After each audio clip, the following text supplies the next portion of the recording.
and we hope for a better cure. Bye-bye.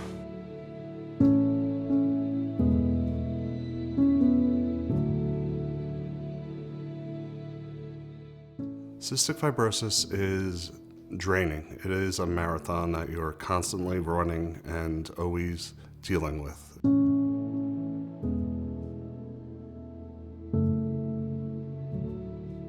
For me, it affects the mucus in my sinuses and my liver. Currently, I have had about 30 sinus surgeries. My biggest symptom is sinus headaches that become debilitating, and it's been really hard to live with, and it's something I deal with every day.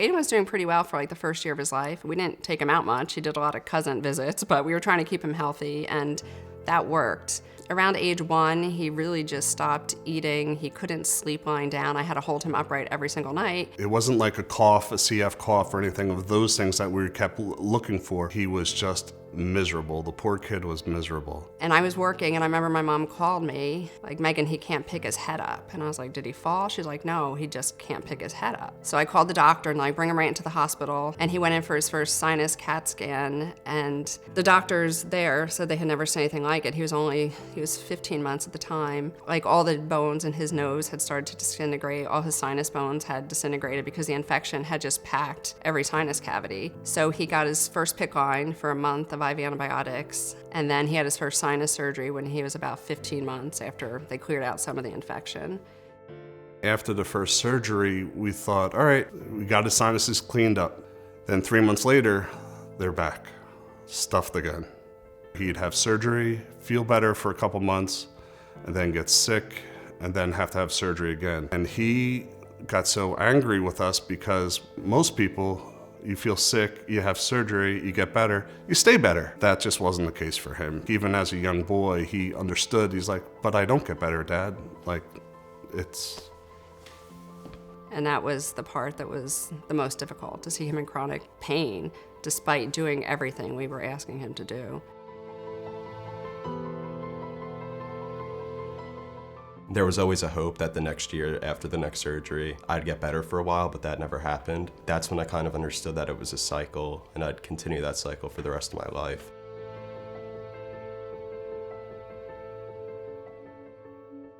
When my parents first told me I had cystic fibrosis, I was extremely young. At the time, you don't understand anything. I was just wondering why I had to go through all these things that my friends at school didn't, and why they could have play dates all the time, and why I was at doctor's appointments. It did scare the hell out of me. I mean, knowing that one day all the things I had could be gone and you would be forgotten is a scary thing to deal with, especially when you're younger. He hated cystic fibrosis. I remember we were at church and I didn't even know he could write, and he wrote, "God hates me," and gave me CF. And I was told that God created things, and I was wondering why he gave me this disease. And then when I found out that it was a genetic disease, I hated my parents. The anger and resentment that he had towards a disease that we were trying to be all positive about, he did not share those feelings. No, I'm not okay. I will never be. This is my life! If you think it will change, it won't! My life sucks! I hated being different. I just wanted to be normal. My class would have like posters like "Welcome back." Like, that's awesome, but I'm also not gonna be like any of you for the rest of my life. So many days he couldn't get out of bed because his head was just so heavy. I was missing over 100 days of school. I would be out for 3 or 4 weeks because of surgery, and every sport I played, there wasn't a season that I didn't miss half the games. Trying to get him to have a more normal life as much as we could was imperative. It was not normal. Normal things, but not a normal life.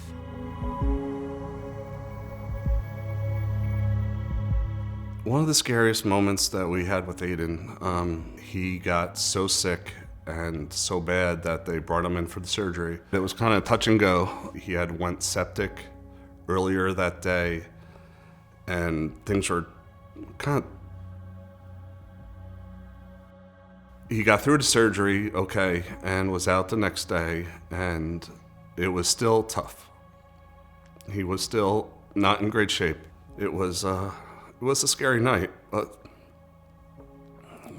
Aidan's a fighter, so we got through it. When I was a kid, and even today, I still have an intense fear of anesthesia. My surgeries were every 3 months, every 4 months. Those weeks leading up to it, my mental health was completely in the gutter. I would throw things, kick things, curse. It had a huge effect on my mental health. I was depressed for a long time. Mental health in CF is a serious issue that needs, I think, more attention to it. Of all the things we see about CF, it's not brought up, and it should be, because it's one of the most brutal parts of it as well. I had a lot of anger boiled up at surgeries, and I would take it out on other people, including my parents, including my doctors, when they were all just trying to help me. He started at age 3, like really fighting us to get into a car to go to the hospital. You know, he would hit and kick and throw things. Especially when he hit like 5 and 6. Those were some tough years where he had 2 to 3 surgeries a year. He would have full-blown attacks in the car where he would move our steering wheel so we'd be driving off the turnpike. One time we finally got him in the car, and then he jumped out of the car. He was just so angry and scared. I was like worried. I'm like, let me stop the car first, buddy. It was not good. Sometimes I remember I was doing his IVs, and he saw like the bruises on my arm. He said, you know, I didn't mean to hurt you. And, you know, we knew he did it. And he's like, I'm just so scared. I think it's the fear, you know, that is the hardest thing to watch him go through. The anger, I understand it, but you know, behind that anger is sadness and fear that he has to keep conquering. A modulator was developed for his form of cystic fibrosis, so we were like, oh my gosh, this is gonna be amazing. I was thinking that I was gonna be, you know, close to healthy. It wasn't near that. It was a super huge disappointment for me and my family. I remember being crushed because we celebrated that drug, and for that to fail with everything else that had failed him, it was just a huge blow. I did get on Symdeko a couple years later, and it was far better. You know, there wasn't as many side effects. It was really good for me, but obviously that still didn't fix close to most of my problems. And then the third one came out, which was really gonna be the cure. And Trikafta was the newest drug that was supposed to be 10 times better. It didn't work at all. I had to get off it after 5 weeks because of severe depression, anxiety, lack of focus. So that was devastating because so many people were doing well on it. Nothing he takes works the way it's supposed to in his body for some reason. When you have thousands of people living with this disease, there are so many different ways you have to attack it. And while Trikafta may be helping a lot of those people, there's a lot of people that aren't getting help, that are still, you know, kind of on the back end of, oh, we'll get something for you someday. And they're just kind of wondering when someday is. The quicker that day comes is going to be super beneficial for thousands of people across the country and world. My support network is massive. Every single person that's in my family tree has been fantastic for me. Well, having 20 plus cousins that are willing to support you in any way, shape, and form is amazing. There was tons of different fundraising activities. The kids used to make like Breathe bracelets and sell them up at Spring Lake Boardwalk in the summer. Aidan has 2 siblings, Gavin and Grace. Gavin and Grace would bring him his medication. Go get Aidan Zenpep. Okay. Aidan's gotta, you know, change his IVs. Okay, I'll go get the saline, you know. I used to like love helping with like the vest, the machinery or something that he used to do every single day. It wasn't a lot of effort on my part, but I enjoyed it because I knew how much of an impact it had on him. I could do these small little things, and he could just not have to worry about it. Not have to worry about getting up, getting food, getting his medicine. He just stay there and get better. Those are the people who made life manageable. Without the people in my life, I wouldn't be in this storm right now. My support network is probably the #1 thing that I can contribute to my quote-unquote success for cystic fibrosis community. And without them, I don't know where I'd be. I would go to a therapist weekly. I went through probably 8 of them just because I was mean to all of them. But as I've gotten older, something that I've gotten better at is compartmentalizing. Even like the weeks leading up to surgery, I will start to think about it, and then I'll put like other priorities, homework, friends, girlfriend, just take my mind off it.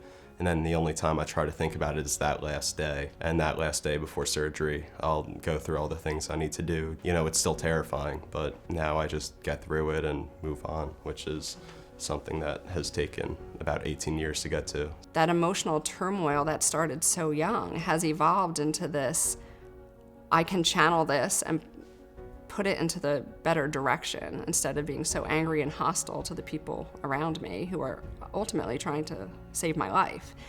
And it's been a huge, huge turnaround. I'm just very proud of him. More than proud, I'm hopeful because he can do it and will do it and has been doing it.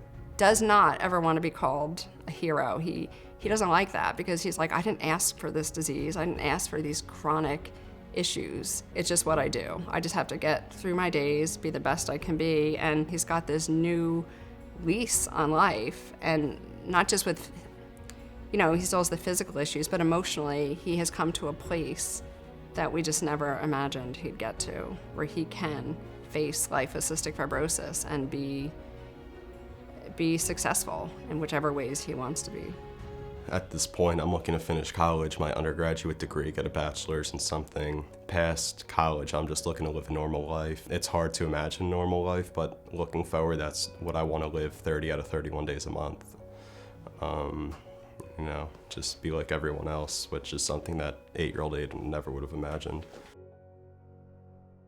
I've had connection with Boomer Esiason Foundation for a couple of years now. I believe it started when I was in middle school. My uncles ran a marathon for them. I can thank them for so many things. We're super excited that now they're giving scholarships. So Aidan was very lucky. He's very academic and he's bright, and he worked really hard through school despite everything, and he was able to get a scholarship to, you know, Villanova University. It's been amazing. It's given him an opportunity. He can be close to his doctors and attend a wonderful school that we wouldn't have been able to do that. Something I see they're doing now is helping cystic fibrosis patients with reproductive problems start families, which is something that my mom started crying when she saw that, just because of how much she worried about that when I was a kid, if she was ever going to see grandkids. We didn't think he would make it this long. He was called untreatable, so it wasn't something we were even thinking about, and now he's doing these things that are just inspiring and amazing. Super excited for the foundation to be doing these programs that make him think, oh wait,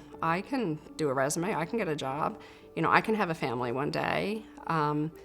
So it's just a very inspiring group of people. So the work for CF certainly isn't done. The cure is not there just yet for a lot of kids like Aidan with CF. We have to really keep pushing so that everyone has a future. CF is still a brutal disease that requires so much work every day just to get to the next day. The latest and greatest medicine didn't work for me in the way that I wanted it to, and the way that everyone wanted it to. So there are no perfect answers right now, but something I see that's coming in the future is, you know, these medicines are coming out thanks to the community that's raising the money to create them. And yeah, there's just no ceiling. You have to keep going. I hope that he's one of the first people who will be able to get a cure for CF. His courage throughout the 18 years has really been unmatched, because for someone who started getting sick so early, I couldn't believe we're at a place now that he's willing to accept an award for courage and that he, you know, does deserve it. I can't think of anyone who's more resilient or courageous despite constant obstacles and illness. He really does deserve it because of how much he's been through these 18 years and the courage that he has and faces on a daily basis. I think Aidan is courageous by fighting through this illness, even though it takes a lot of time and opportunities away from him. He has fought through so many battles and has overcome all of them. I don't think I've seen half the stuff that he has to go through. It takes courage, it takes strength, it takes hard work, and he's put all of it in, and he has gotten amazing results from it. Aidan lives his life unapologetically. He really strives to be the best person he can be, you know, from day one. If he listened to all those people that put parameters around him, he wouldn't be where he is. He's going to continue to fight, and he's not going to let people tell him what he can and can't do. If I was talking to myself when I was 8, I would tell him to make sure that everyone knows how grateful you are. I would tell myself that, you know, every day isn't going to be a bad day, that there are going to be 30 out of 31 days a month that you wake up happy to be there and happy to keep going. You know, living with CF can teach you a lot of things, but for me, the number one thing is just, you know, care about the people around you, give to them what they give to you, and there's a lot of love to give, so don't waste it.